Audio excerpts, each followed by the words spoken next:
महीने में जो कमा कर लाएंगे वो गांव में आकर दिवाली पे क्या करेंगे? क्या करेंगे? जुआ खेलेंगे। पैसा मेहनत से कमाया, खर्च कहां पे कर रहे हैं? जिसका कोई उपयोग आपके जीवन में नहीं है। उसी तरीके से होली पर आएंगे तो क्या पिएंगे? ठीक, वही जो चर्चा इस मंच से हो रही थी कि हम लोग पैसा तो कमाते हैं मेहनत से, लेकिन उसको खर्च कहाँ कर रहे हैं? अपने बच्चे को डॉक्टर बनाने में, इंजीनियर बनाने में, आईएएस बनाने में, जज बनाने में, समाज को आगे बढ़ाने में, या पाखंडियों को देने में और उनसे अपना शोषण करवाने में।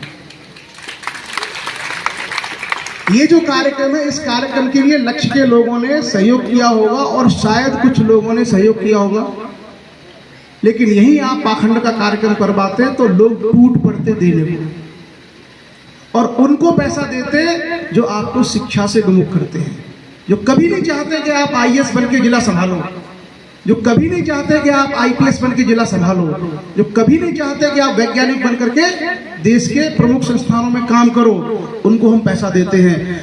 और जो औपचारिक शिक्षा आपको स्कूल और कॉलेज में मिलती है, ये हर जगह उपलब्ध है, इसके लिए हम लोगों की आवश्यकता नहीं है। आपके हर 5 किलोमीटर में कॉलेजेस हैं, स्कूल्स हैं, लेकिन क्या आपका समाज समझदार बना? आप अपने पैसे का मूल्यांकन करिए। हमारी उन्नति को रोकने वाले लोगों को अगर हम पैसा देते हैं तो बच्चों से पहले शिक्षा की आवश्यकता हमको है। और इतना अरसा बीतने के बाद मैं आपको एक एग्जाम्पल देता हूं। सब लोग यहाँ पढ़े लिखे और समझदार हैं। यूपी के अंदर 75 जिले हैं। आप मुझे सिर्फ इतना बता दो, कितने जिलों में डीएम और एसपी आपके समाज के हैं? कितने जिलों में हैं? 0। जो समाज 5, 6, 7% की जनसंख्या है जिसकी प्रदेश के अंदर, जिसके कम से कम कायदे से आज की डेट में 4-5 डीएम, 4-5 एसपी होने चाहिए, उसके 0 हैं लगातार, तो व्यवस्था से आप गायब हो गए, सिस्टम में आप नहीं हो। और आप जानते हो, आपका कोई काम पड़ेगा उसको सिस्टम करता है। समस्या है, झगड़ा हुआ, किसके पास जाते हो? पहले पुलिस के पास। पुलिस एक व्यवस्था है। आपका इंस्पेक्टर, आपके एसएचओ, आपके सीओ, आपके एसपी नहीं है तो सिस्टम में आप कमजोर हो। आपका खेत का विवाद है, आपका संपत्ति का विवाद है, आपका प्रमाण पत्र बनाना है, किसके पास जाओगे? तहसीलदार, एसडीएम, डीएम। वहां आपका आदमी नहीं है, सिस्टम में आप कमजोर हो। और याद रखिए, हमेशा ये मानव इतिहास का अनिवार्य हिस्सा रहा है, कमजोर सताए गए हैं, कमजोरों का शोषण किया गया है।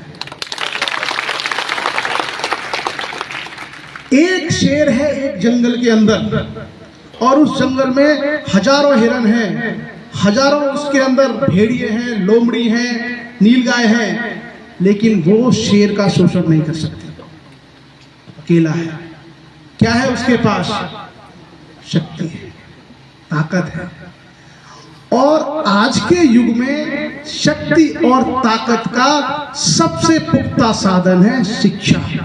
और वो शिक्षा केवल बच्चों को नहीं, बच्चों के माँ बाप को उससे ज्यादा जरूरी है। जैसे अमन ने जिला टॉप किया, आप समझते हो जितने अमन के नंबर इंटर में, उतने मेरे हाई स्कूल इंटर मिला के हैं। मैं मतलब पढ़ने में इतना साधारण विद्यार्थी हूं, तो मेरे जैसे विद्यार्थी ने आईएएस का एग्जाम पास कर दिया। सोचिए, एक गरीब घर का बच्चा जो इंटर में जिला टॉप करता है, समाज की सोच ये होनी चाहिए थी कि उस पर पैसों की बारिश कर देता। और सिर्फ ये नहीं कि हम तुम आईआईटी करो या कोटा जाओ, तुमको हार्वर्ड जाना है, कोलंबिया जाना है। अगर उसका भी पोटेंशियल है तो हमारे समाज के अंदर ये चेतना आ जानी चाहिए थी कि भविष्य में अगर बच्चा ऑक्सफोर्ड या हार्वर्ड जाए तो भी हम व्यवस्था करें। लेकिन बाबा जी को बुला लो और बाबा जी को आप लाखों बिना मांगे दे दोगे। और हम कहते हैं कि हमारे समाज में गरीबी है, हमारे समाज में अशिक्षा है, हमारा समाज कमजोर है। कमजोर नहीं है, सिर्फ सोच का फर्क है। उस सोच को समाज के हर अंतिम व्यक्ति तक जाना चाहिए। बाप दारू पीता है, बाप जुआ खेलता है, उसको कोई अधिकार नहीं है कि वो बच्चों से कहे कि तुम पढ़ो। समस्या यहां है। अगर मां अंधविश्वास में, पाखंडों में लिप्त है, तो उसको कोई नैतिक अधिकार नहीं है कि अपनी बिटिया से कहे कि बेटा डॉक्टर की और टीचर की तैयारी कर। आप देखो अभी जो आज से जो दिन शुरू हुआ है, उसमें सारी माएं सारी बच्चियों को अंधविश्वास की ओर लेके जाएंगे, लेके आएंगे। तो उस समाज का विकास होना बहुत मुश्किल है जिसका पिता शराबी ज्वारी हो या जिसकी मां पाखंड और अंधविश्वासों में लिप्त हो। हम बच्चों को बता सकते हैं केमिस्ट्री क्या है, फिजिक्स क्या है, मैथ क्या है, हिस्ट्री क्या है, ज्योग्राफी क्या है, सब बता सकते हैं, लेकिन इनको भविष्य में मोटिवेशन, सपोर्ट और रिसोर्स फैमिली से चाहिए होता है। इनके माँ बाप सपोर्ट करते हैं, आप तो सब चले जाओगे। अगर इनमें से कोई बच्ची कल को ये सोचती है कि मुझे जाके आईआईटी की या नीट की या आईएएस की तैयारी करनी है, तो हम लोग नहीं होंगे उसके साथ, उसके पेरेंट्स होंगे। और पेरेंट्स अगर नहीं समझे तो ऐसे में वो बच्चा साल, 2 साल, 3 साल में पढ़ाई छोड़ देता है या अपने सपने को मार देता है। तो इस तरह के हमारे जो कार्यक्रम और आयोजन है, उसका प्रमुख उद्देश्य है कि हम समाज के, खासकर जो हमारे समझदार लोग हैं, प्रौढ़ हैं, उनको वाइब्रेट करें कि भाई आप अपने उत्तरदायित्व को लेकर के संजीदा हो जाइए।